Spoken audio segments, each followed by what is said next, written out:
Good afternoon and welcome to Arkansas Children's. I'm Rebecca Brockman, and this afternoon I'm joined by Dr. Rebecca Cantu. She is a hospitalist here at Arkansas Children's, and she might look familiar. We were live earlier this week talking about coronavirus, which we'll now be referring to as COVID-19.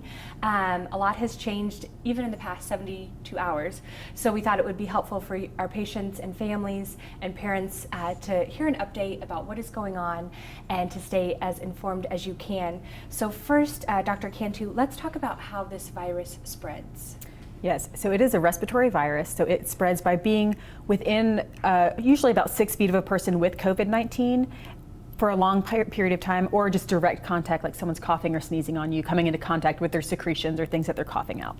Okay, and so yesterday, to date, 4 schools are closed in 4 different counties, Pulaski, Saline, Jefferson, and Grant. I have a child in the Little Rock School District, so a lot of families were impacted by this yesterday.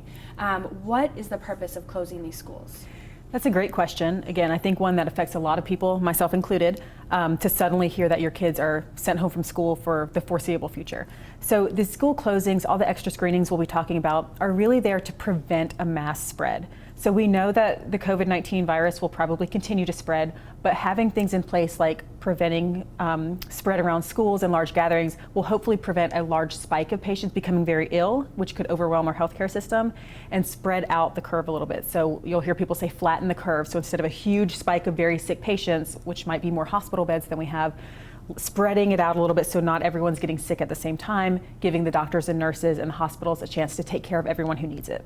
Good. So even though the next 2+ weeks might be a little different for you and your family, this is for a good reason, to keep your family safe, and it's a preventative message.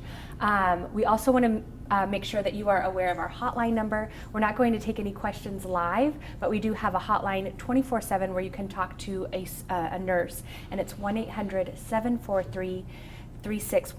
It's right here, and then it's on the screen as well. So that is available. We have other resources that we'll share at the end of our live segment.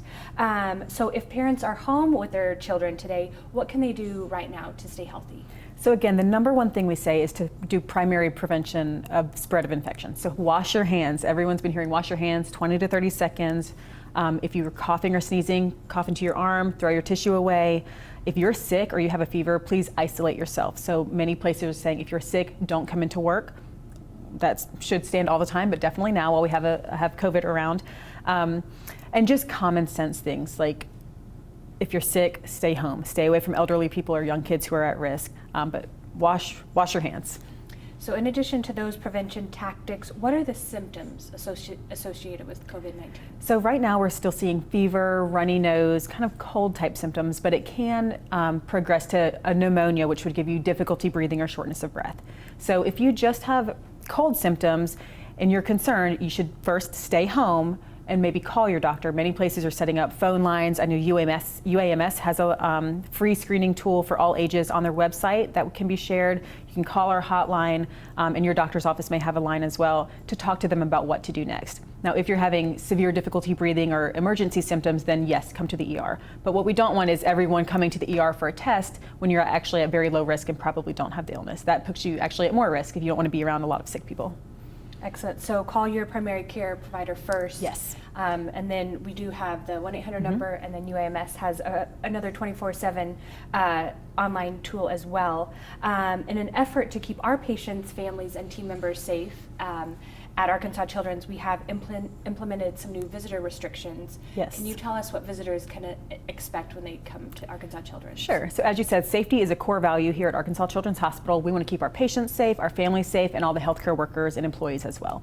So when you come to visit here, you will be stopped at one of the entrances and undergo some screening questions about travel and symptoms. If you are screened, you'll get a little sticker saying it's okay to come in. And in the meantime, we've implemented a 2-visitor restriction at any time for patients, with only 1 staying overnight. So we understand this can be a little bit different, and please let us know if that's hard for you or you need extra help with managing our restrictions. But keep in mind, this is to keep our patients safe, prevent the spread to those who are at risk, and to help keep the doctors and nurses safe to take care of you as well. Excellent. That is good to be prepared. If you are visiting Arkansas Children's, we do want to keep your family safe. We have the hotline. UAMS has an online tool as well. We'll include that information in the comments below. But just right now, we want you guys to stay safe. Dr. Cantu, thank you for your time this afternoon. We will be updating our social media as well with new information as we get it. So thank you for watching, and we'll see you next time.